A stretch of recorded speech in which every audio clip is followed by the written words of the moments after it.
Good evening, everybody, and welcome to the auction for my 1989 Acura Integra LS 5-door hatchback or liftback.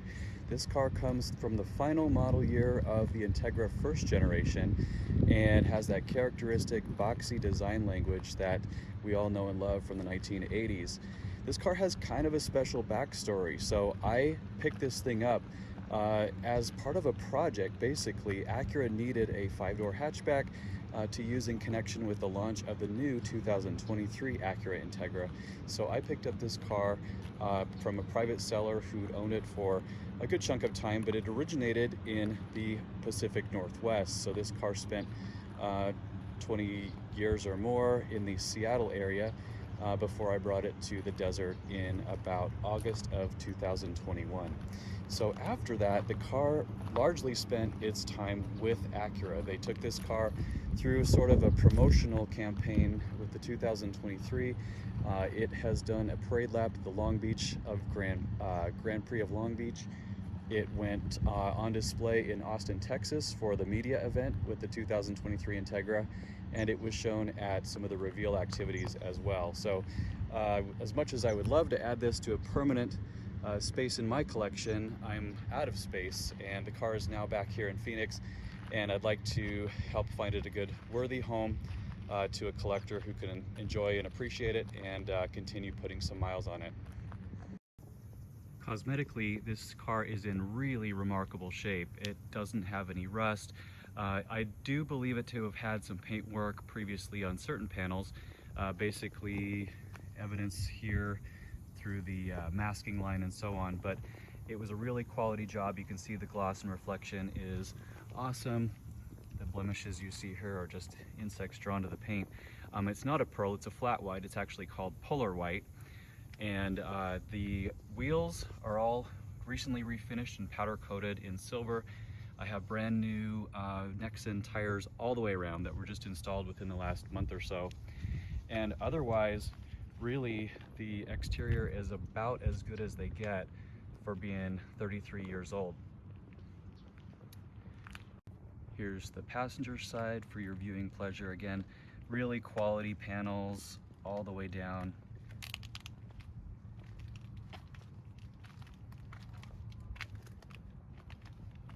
This passenger side rear tail light does have a small crack in it, you can see right here, and a few little bumper boo-boos that are pretty small, to be honest, for a car of this age with 166,000 miles on it.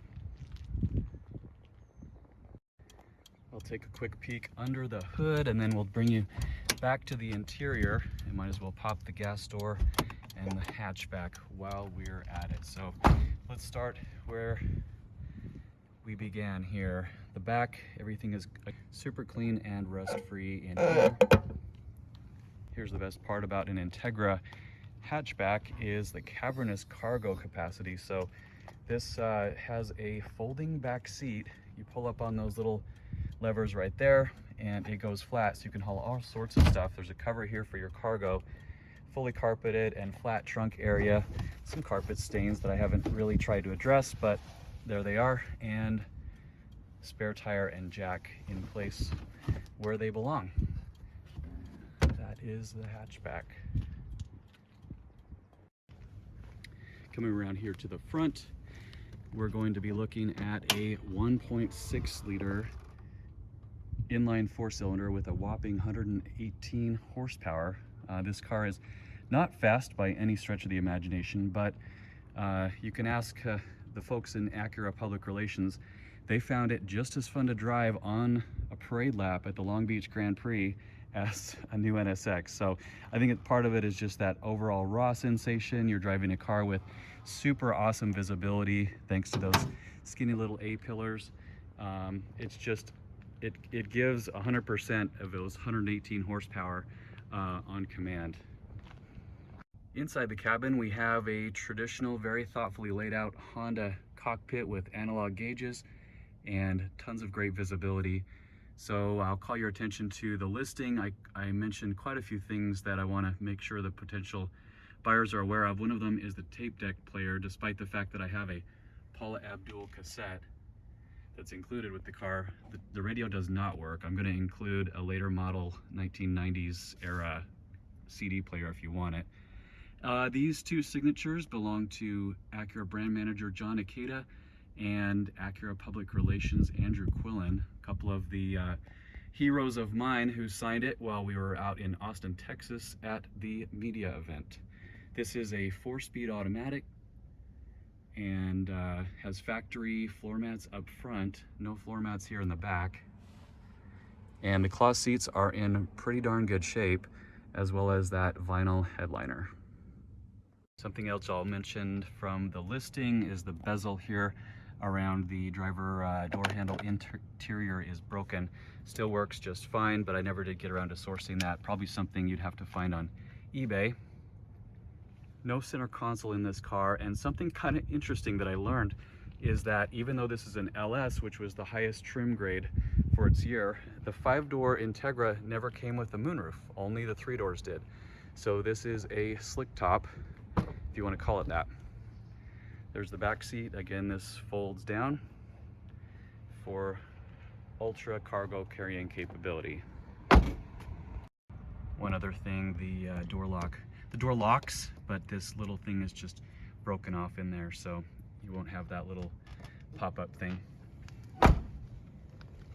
Back here, the muffler is newly replaced with factory correct stainless steel dual finishers. There's a few scuffs here and there on the body.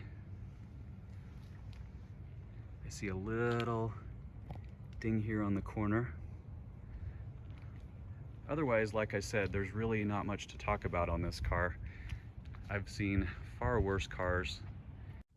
We'll fire it up and go for a little cruise. I do want to call your attention to the temp gauge in this car. So a couple of times I've taken this to my mechanic to troubleshoot what I thought was an overheating issue, because most Hondas that I've ever owned ride below half significantly. This car rides either at or really on an extended drive through the hottest of Phoenix summer days. It'll even creep up above half, and it made me uncomfortable. So I actually took it to my mechanic, and they verified the fans are working. Everything in the cooling system is totally sorted. They just believe it to be some issue with the gauge itself, because the highest temperature reading they could get anywhere they shot a temp gun at it was 216, which falls within acceptable range. So whatever it's worth, I want to make sure and disclose that. I personally don't like selling a car that has a temp gauge that I feel reads kind of high, but there you have it. So the AC is rock solid, except for that little screech you heard when I started it.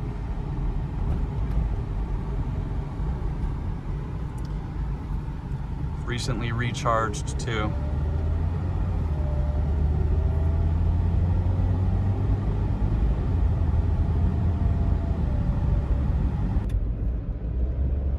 And I think that's gonna do it for this little cruise.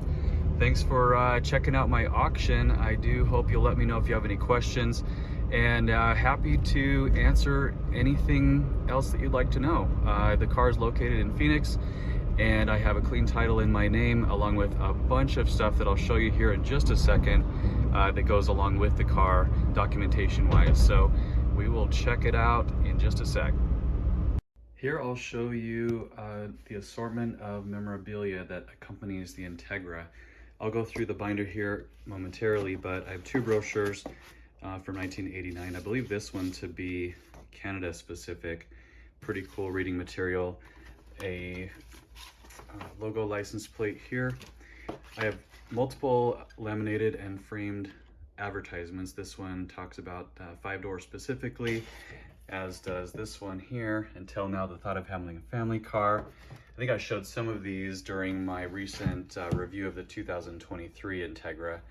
That one, and then this one is particularly cool because it has to do with the car being part of the Radwood show at American Honda last year. So one of the things that goes with it is a copy of the New York Times where the car was featured, not in full form, but just with this picture with my friend Rachel posing next to it in her period correct 1980s attire. There is the brochure and the warranty booklet with it. I forgot to mention this car is named Paula Abdul, so if you buy it, remember that. This is a signed picture from some of the Acura leadership team who were part of the launch of the 2023 Integra. That's the original picture there. This is a replica window sticker with the appropriate VIN information and equipment all filled in. Interesting to note, this car actually did come from Arizona originally and was relocated when it was new, fairly new anyway, to the Pacific Northwest. This is a pretty huge and cool canvas print that I had made up from the Long Beach Grand Prix, where the car, as you can see, is representing one of the 5 Integra generations on that parade lap. I have 5 extra center caps if you need them. This is a LeBras. Remember when LeBras was a thing? Where's the logo? Back in the 80s, everybody had one of these. It's just the hood and the 2 headlight pieces that are torn. So not in great shape, but something for period correct nostalgia. And then this is that extra radio will include in case you want it. It's, I believe, from about a 1997 CL. It says May of 97, but it's a single DIN Acura unit that should work just fine if you decide to install it. Records wise, I have a number of extra keys that will go with it. And this is the binder. So there will be documentation with dealer inspections, receipts from everything that I did, kind of restoration wise. There's a receipt in here for the recent timing belt and water pump that were done last fall, as well as other work that I did, including what was recent, the thermostat, the AC recharge, kind of that cooling system overview that I was mentioning when we were on the test drive. Some cool older documentation, buyer guide, 1989 era memorabilia. Dealership here used to be called Lloyd Wise. So years ago I found some of this stuff on old newspaper archives. Some press releases from when the Integra came out. This was a cool letter from Karina in Acura PR talking about how they were going to use my, she called it an 86, but it was an 89 5-door Integra. So like I said, the car was out of my possession for a good chunk of time before coming back. Oh, I'll include this napkin signed by John Rivers and Andrew Quillen from the prototype reveal in November, along with this copy of a seating chart thing. This was from the press release where it talks about this actual car being on loan when the prototype was making its debut at Radwood. Speaking of Radwood, there's the coaster.